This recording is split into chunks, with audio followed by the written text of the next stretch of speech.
Good morning. Good morning, everyone. Good morning, IB2. Good morning, IB1. Good morning, Miss Mira and teachers. Do I have the right groups, Mira? Yeah? Wow. Welcome to your IB journey, IB1. I hope it's going well. We have some new students as well, I think. Yeah? And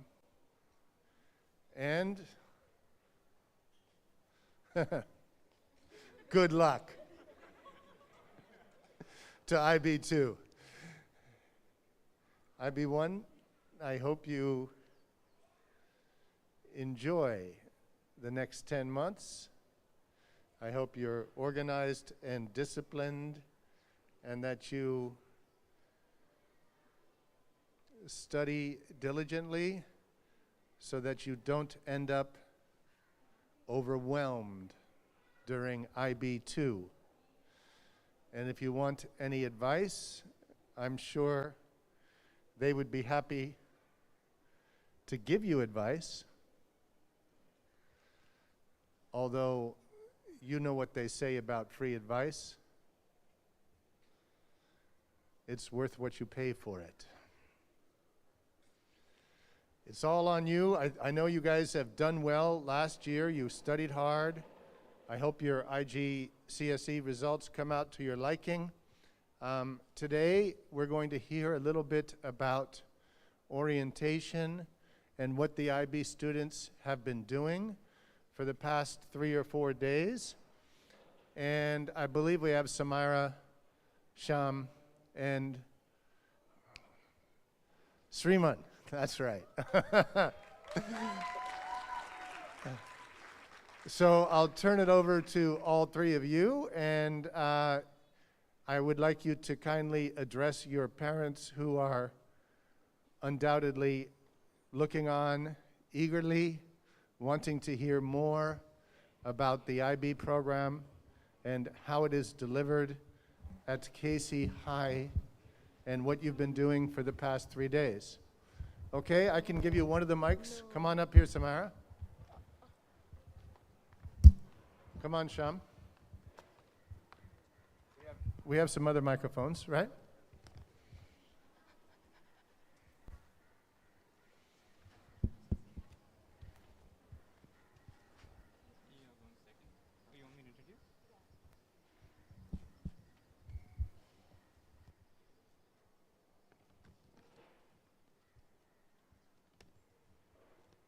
So over the past couple of days, past 3 days to be specific, IB1 and 2 had an immersion program where we bonded with each other and we shared our experience with each other. And it was split across many different activities that we'll each be talking about. So Samara is going to be talking about day 1, Sham will talk about day 2, and I'll talk about the final day, which was Saturday. And we spent that here. Okay. So on the 21st, which was a Thursday, we went to this place called Abeza Sumit, which was in Alandur. So basically what Abeza Sumit is it's an organization which specializes in waste management and recycling. So basically what we learned was their goal was to make Chennai the cleanest city in India. So what happened was when we went there, we were divided into 3 different groups. The first group was sent a video presentation in the call center. The second one was just mind mapping a few ideas that we all were thinking about and talking about. And the third one was the demonstration of a machine that showed how to upcycle old used materials and kind of sell them to companies that might need to use them. So on the second day, we went to Palankai Micro Composting Center and Palikannarai, sorry. So it was basically a wasteland, or basically like a landfill, and it may not have been the most comfortable experience for us because we did step out of our comfort zones, but we did learn a lot about the community around us, and also we did see that for us being there for like half an hour and people who are working there being there like for days on end, we kind of did get a sense of how people are, kind of what they're going through to work and everything, and it did make us more aware of our community. So. Okay, so on Friday, we all went up to the auditorium in the top, and the IB2 and IB1 students were there. And so we learned more about CAS, and in fact, some of the IB2 students were talking about CAS, and CAS is creativity, activity, and service from what I learned.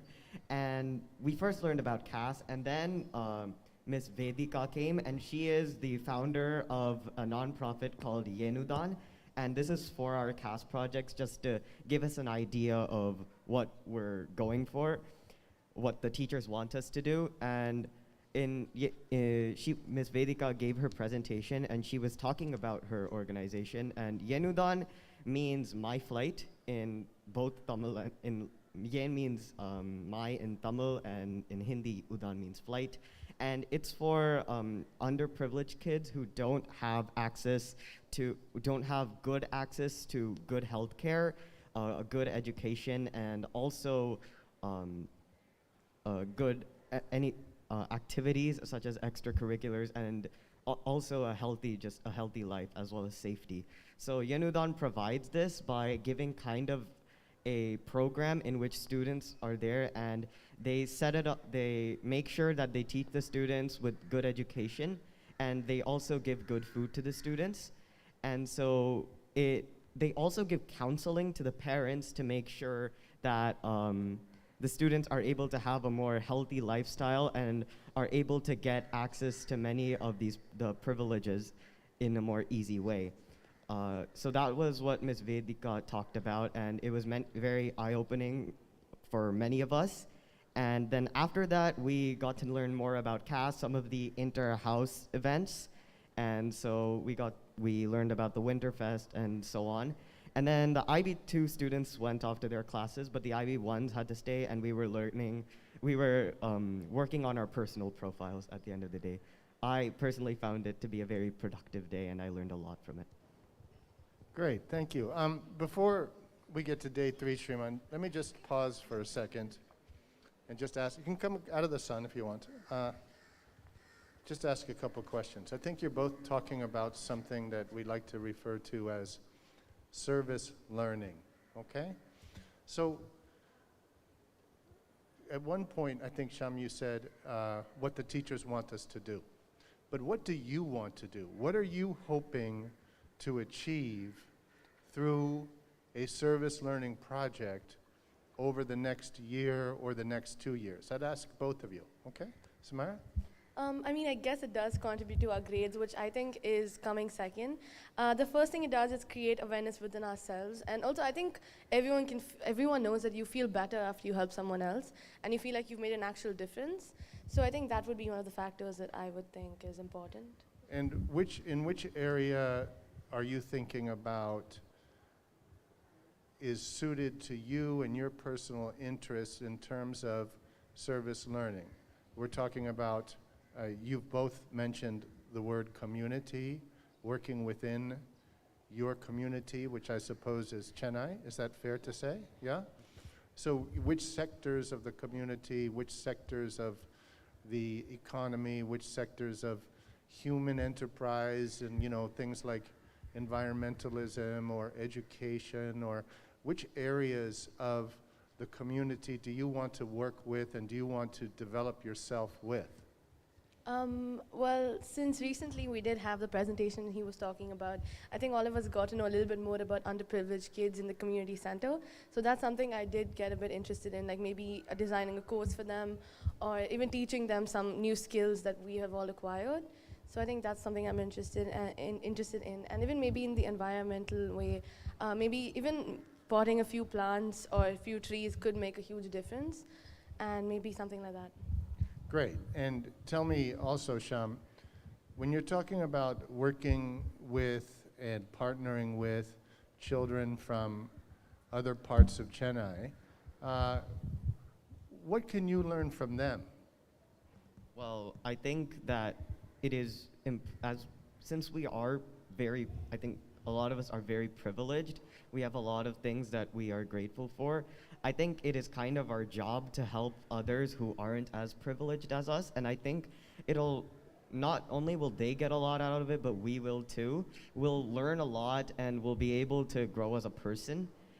So like, I can give you even an example. I lived in the US, and there isn't much like it's like a first world country, so everything is huge there, and there's you don't really see a lot. But when I came to India, Where in the U.S. did you live? California, Where in California? Los Angeles, Okay, thanks. and Yeah. so In Los Angeles itself, or Orange near Los County, or Angeles. what? Near Los Angeles. Near Los Yeah. Angeles. Okay. And so when I came to India, when I came to Chennai, I realized that this is firstly a third world country, and there is so much that I didn't know.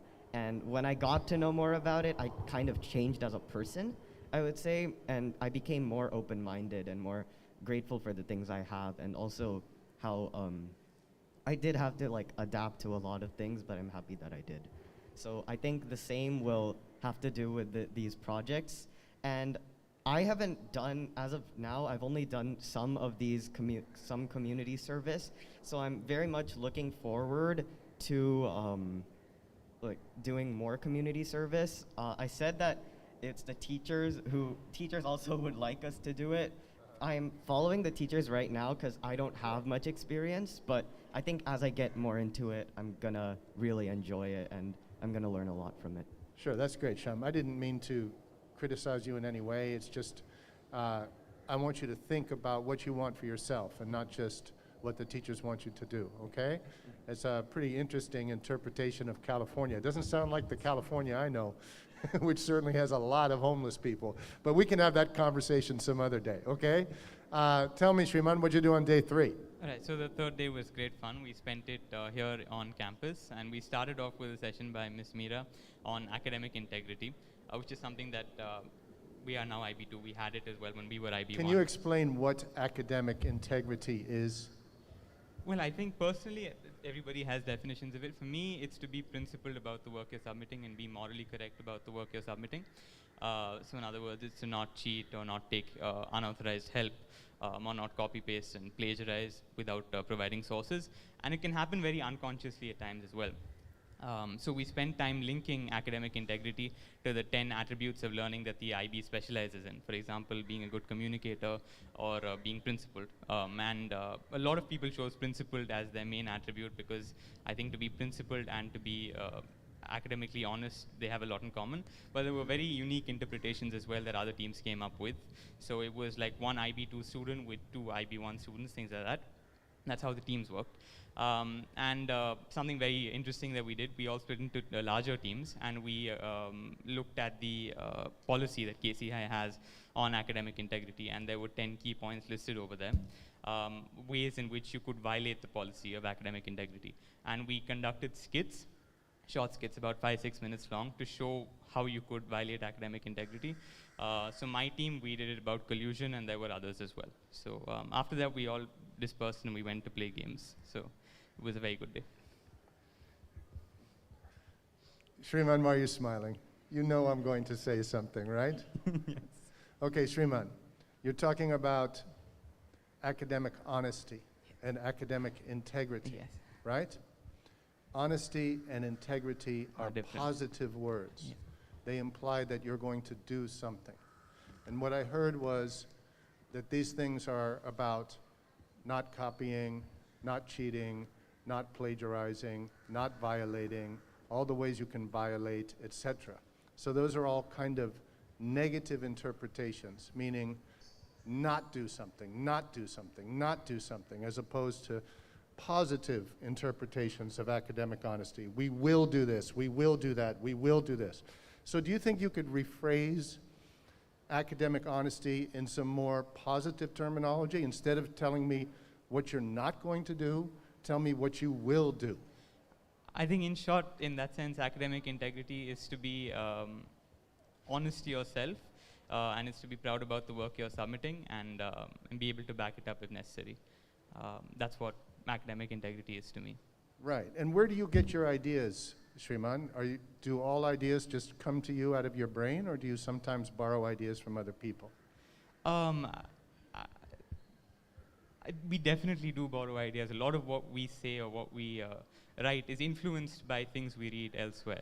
What I think is important is to give credit to the other person for the work that you're borrowing or the work that you're being influenced by.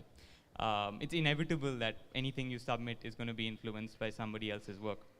Right, where only 12th grade students were not yet in college, were not professionals. So when we're writing an IA or an EE, of course, some information is going to be borrowed. But as long as we can credit it, I think we're being honest to ourselves, and that's what it's all about. Great. Sounds great. Okay, thanks a lot. So you've learned about CAS, community service, a little bit about the activities, some of the sports, some of the creativity, some of the arts. You've learned about academic honesty. Where are these in the IB program? Are these important things in the IB program, or are these just sort of extras? Can I? Okay. I think that it is very important in the IB program because, well, especially 11th and 12th, these are pretty demanding years. So I think it's very important that we have at least that we know these attributes and that we really try our best to use them in classes and also use them outside of class as well. I think that's what we're trying to get out of it. Great. Thank you so much. Do we have any? Yeah, I think we refer to CAS, TOK, academic honesty, the extended essay, these kind of things, the research skills you're developing, the learner profile as the core, the center of the IB program. Everything else grows out of that. Does that make sense? Yeah, do we have any questions or any other comments from anybody else? Mira, I'll leave you with the closing word. How was the 3 days, and what is the outlook for this group of, wow, we have, I don't know, 70 or 80 people, yeah? 72, okay, tell me. It was a good attendance. That's the first thing we appreciated the most, Mick. I think on day one we had about 71 students, and on the closing day we had at least 69 students attending, even though it was a Saturday. That was highly appreciable. It was a mandatory program, but you still made to it despite the intense day one. What I would like to remind this group is about our visit to Abesar Sumit, where we got to see how this waste is managed in Chennai city, in some zones of Chennai city. The most important takeaway, the implicit idea for all of us was, how do we make those corrections in our homes? That's what we discussed even while returning. So the changes start at home, and we can't be going around changing the world in such a short span of time, given the fact that you're also doing this rigorous program. But the changes can happen at home. So we were thinking whether to start an eco club at school, where every student of KC will take charge of what is happening at home, how to segregate the waste. We learned a lot about segregation and how that can damage the environment, pollute, and how it becomes difficult for us to get back to normalcy and regain the soil. So that should become our mission, and we have to pledge, all of us should pledge to make those changes at home. I think we also appreciated how those officers and those people on a daily basis are living with the waste. We couldn't even stand there for 10-15 minutes. So that intense experience was needed for us to appreciate what they are going through. That is what was my takeaway personally. So we have to persevere through things. It is possible for us to bring about a change, and they have taught us, and we have to carry on with that, carry it forward. With regards to academic integrity, what we reminded ourselves was that we have to give credit to every source. And one important takeaway on the day, can one of the IB1 students share what was one important takeaway that IB2 students repeatedly mentioned? Just take care of this one thing, you will not falter. What was that? Time management or self-management, right? So you have to do your things then and there. That is our mantra. Don't postpone, don't procrastinate. Those were the messages on those 3 days. Great. Thank you so much, Mira. Anybody else like to add some closing words? I think that's great advice and something for all of us to think about when we do academic integrity and academic honesty. A lot of it is about managing your time and staying ahead of your assignments so that you don't fall into the traps that Shriman described earlier, okay? And whenever I've had problems, I've seen problems in the past with academic dishonesty, it's always the same excuse. I didn't have time. I was rushed. I had to meet the deadline. That's why I did what I did, okay? So there's no better time to think about that than at the beginning of IB1. The better you manage your time, the less pressure you will feel, the more successful you will be, okay? Great, well thank you so much to all three of you for sharing, and to all 72 of you for your excellent participation and contributions that you made, introducing yourselves to the first year and the second year of the IB program. Now it's back to English and math and history and French and all those good things, all right? And I'm really glad that you enjoyed and participated and learned from this experience, this orientation. What was the word you used again? Not orientation, but? Immersion. Immersion, this immersion, dunking you into the IB program, okay? Have a great day ahead. Thank you.